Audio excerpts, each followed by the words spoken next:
नमस्कार बच्चों, मैं डॉक्टर ललिता शर्मा, सह आचार्य हिंदी एमए उत्तरार्ध की इस कक्षा में आपका स्वागत करती हूँ। बच्चों, हम साकेत महाकाव्य के बारे में पढ़ रहे थे। साकेत महाकाव्य के नवम सर्ग की व्याख्याओं को हमने देखा। तो आज हम इस बात पर चर्चा करेंगे कि साकेत महाकाव्य का नवम सर्ग जो कि आपके पाठ्यक्रम में निर्धारित है, उसमें से प्रश्न किस प्रकार के आ सकते हैं। तो बच्चों, उसमें एक जो महत्वपूर्ण प्रश्न बनता है वो यह है कि महाकाव्य की दृष्टि से साकेत की समीक्षा कीजिए। महाकाव्य की दृष्टि से जब हम साकेत की समीक्षा करते हैं तो सबसे पहले हमको यह पता होना चाहिए कि महाकाव्य किसे कहते हैं। आपको पता है कि साकेत गुप्त जी की बहुत ही एक सुंदर कृति है, काव्य कृति है। इसमें गुप्त जी ने अपने युग के प्रथम श्रेणी के जो काव्यकार हैं उनके मध्य में वो अधिष्ठित होते हैं इस काव्य के माध्यम से। और इस कृति में मानव जीवन का व्यापक और जो सर्वांगीण विकास दिखाने का अवसर भी महर्षि शरणगुप्त को प्राप्त हुआ है। जहाँ तक महाकाव्य की बात हम करते हैं तो महाकाव्य शब्द महत और काव्य दो शब्दों के योग से बना हुआ है। जैसा कि आपको पता है, महत का अर्थ महान होता है और काव्य जो कि कवि का कार्य है वह है। इसके अनुसार काव्य उस मनीषी की सृष्टि है जो स्वयं संपूर्ण और सर्वज्ञ हो, और कवि के इस कार्य के साथ जब महत का योग हो जाता है तो वह जो कार्य है वह महाकाव्य कहलाता है। महाकाव्य के स्वरूप, तत्व और आकार, इन पर भारतीय और पाश्चात्य विचारकों में हमको बहुत अंतर देखने को मिलता है। साकेत के महाकाव्यत्व पर जब हम विचार करेंगे तो हम दोनों ही प्रकार के महाकाव्यों के जो विचारक हैं उनके दृष्टिकोणों को हम देखेंगे। पहले हम भारतीय मतानुसार महाकाव्य के लक्षणों पर चर्चा करें तो हिंदी का जो आदि स्रोत संस्कृत है उसमें महाकाव्य के क्षेत्र में संस्कृत के जो शास्त्रकार हैं उनके आदर्श सूत्र ही हिंदी कवियों के लिए एक तरह से आदर्श का काम करते हैं। संस्कृत में भामह, दंडी, भोज और विश्वनाथ आदि सभी ने महाकाव्य के लक्षणों पर विशेष रूप से विचार किया है, और इनके अनुसार महाकाव्य के जो लक्षण हैं वो इस प्रकार हैं कि सर्वप्रथम महाकाव्य सर्गबद्ध होना चाहिए। अगला है कि सर्गों की संख्या कम से कम 8 होनी चाहिए। अगला महाकाव्य का लक्षण है कि प्रत्येक सर्ग में एक ही छंद का प्रयोग होना चाहिए, किंतु अंत में छंद परिवर्तन होना चाहिए तथा इसमें भावी कथा का संकेत भी होना चाहिए। और वैसे कई बार एक ही सर्ग में भी छंद परिवर्तन हो सकता है। अगली जो इसकी लक्षण है वह है कि महाकाव्य में रात्रि का, प्रदोष का, सूर्य का, चंद्रमा का, अंधकार, मध्याह्न, संग्राम, मृगया, विवाह, यात्रा, मुनि, स्वर्ग, नगर इत्यादि का वर्णन होना चाहिए। महाकाव्य के आरंभ की यदि हम बात करें तो इस संबंध में विचारकों का मत है कि महाकाव्य का आरंभ हमेशा मंगलाचरण से होना चाहिए। अगली जो विशेषता बताई है जो अगले लक्षण बताया है वो है कि कथा वस्तु सामान्य जन से संबद्ध नहीं होकर के किसी लोक प्रख्यात महदाकार से हो और वह क्रमबद्ध होनी चाहिए। नायक को, जो कि प्रमुख पात्र होता है, उसे धीरोदात्त गुणों से संपन्न होना चाहिए। उसमें श्रृंगार, वीर, शांत, इनमें से कोई एक रस अंगी और शेष अन्य रस अंग के रूप में होने चाहिए। महाकाव्य का लक्ष्य धर्म, अर्थ, काम और मोक्ष होना चाहिए।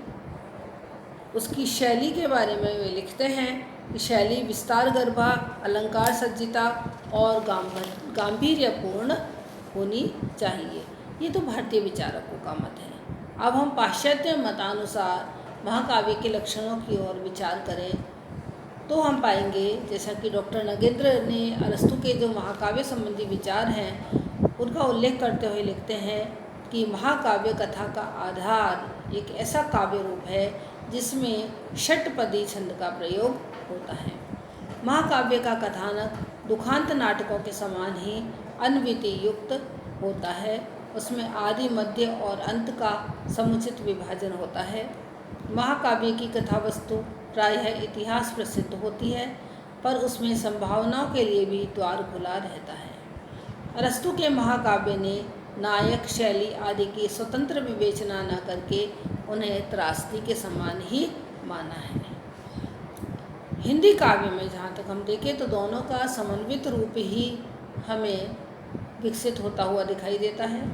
साकेत महाकाव्य भी इन दोनों के आधार पर ही स्थित है। पंडित रामचंद्र शुक्ल लिखते हैं कि साकेत महाकाव्य न होकर एक बड़ा प्रबंध काव्य है। डॉक्टर नगेंद्र उसे जीवन काव्य मानते हैं। डॉक्टर शंभु सेन उसे बृहद प्रबंध काव्य की संज्ञा देते हैं।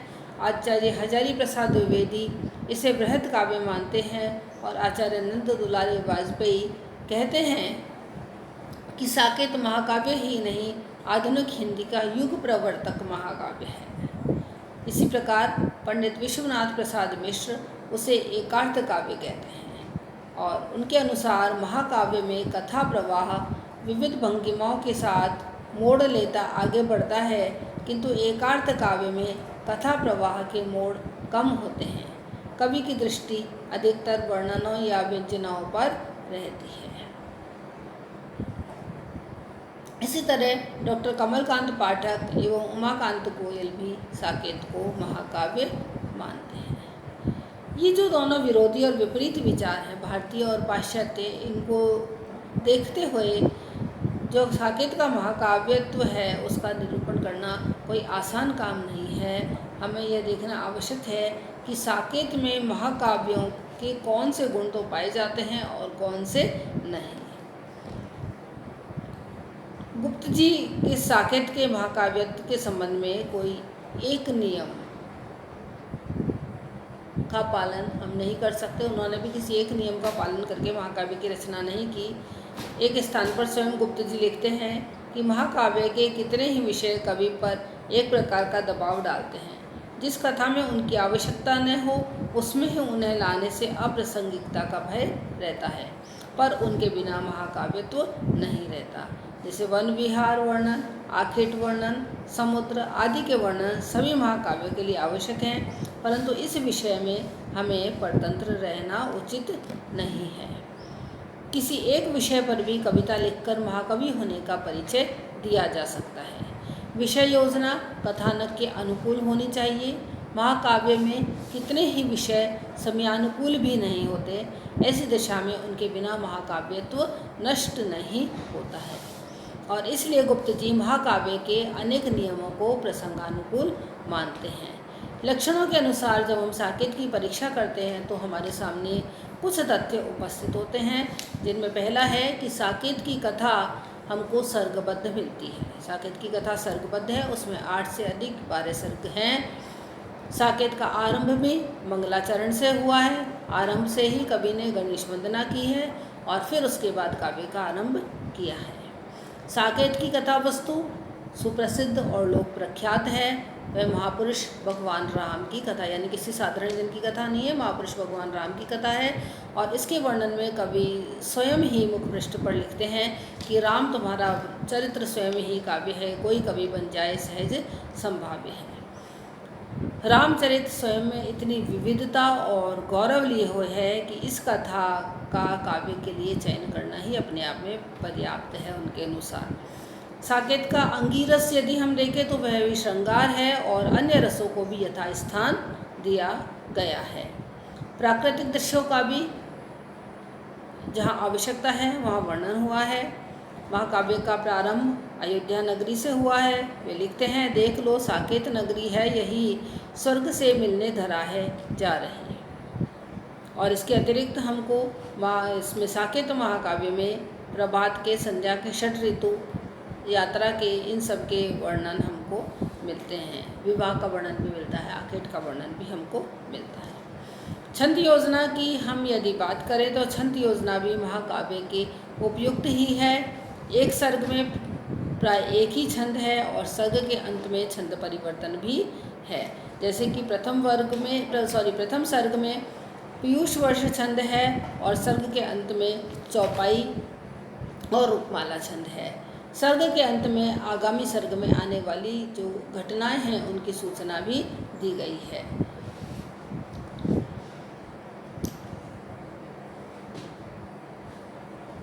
प्रथम सर्ग में उर्मिला और लक्ष्मण के प्रेमालाप के पश्चात गुप्त जी विरह आदि की सूचना देकर के असंभाव्य जो होने वाला है उसकी सूचना भी देते हैं। वे लिखते हैं, इसके आगे विदा विशेष हुए दंपत्ति फिर अनिमेष, किंतु जहाँ है मनोनियोग वहाँ कहाँ का विरह वियोग। इस तरह से हम देखते हैं कि साकेत में महाकाव्य के अधिकतर लक्षण हमको मिलते हैं, तो फिर भी संस्कृत लक्षणकार महाकाव्यों को जिस रूप में देखते हैं उनका साकेत में कहीं कहीं हमको अभाव दिखाई देता है। महाकाव्य के स्थूल लक्षण तो हमको दिखाई देते हैं, जो कि किसी कृति को महाकाव्य बनाने के लिए जितनी प्राणवत्ता और संजीवनी की आवश्यकता होती है वह हमको साकेत में नहीं मिलती है। इसके अतिरिक्त साकेत में नायक पद के ऊपर भी विवाद है। संस्कृत लक्षण ग्रंथों के अनुसार नायक को धीरोदात्त होना चाहिए और उसकी प्रेयसी पत्नी को नायिका होना चाहिए। स्पष्ट रूप से यहाँ पर साकेत की नायिका उर्मिला ही है, लेकिन लक्ष्मण को नायक नहीं माना जा सकता क्योंकि उनका चरित्र स्वयं ही स्वचालित नहीं है और फिर वो एक धीरोदात्त है। राम अवश्य धीरोदात्त नायक हैं, लेकिन सीता नायिका नहीं है। अतः इसमें हमको नायक नायिका का विवाद हमको देखने को मिलता है। फिर साकेत की कथा वस्तु की यदि हम बात करें तो साकेत की कथा वस्तु भी उतनी ज़्यादा क्रमबद्ध नहीं है, कहीं कहीं वह असंतुलित हो गई है।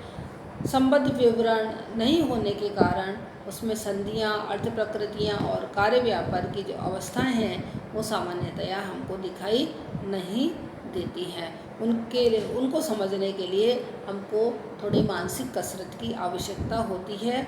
उसके द्वारा हमको कुछ ये जो प्रकृतियाँ, संधियाँ और ये सब जो हैं ये हमको उसके बाद दिखाई देती हैं बड़ी बारीकी से देखने पर। तो ये सब बातें हैं जिसके कारण कि इसमें महाकाव्यत्व है साकेत में या नहीं है, साकेत को महाकाव्य मान सकते हैं या नहीं मान सकते हैं, इसके ऊपर थोड़ा विवाद है।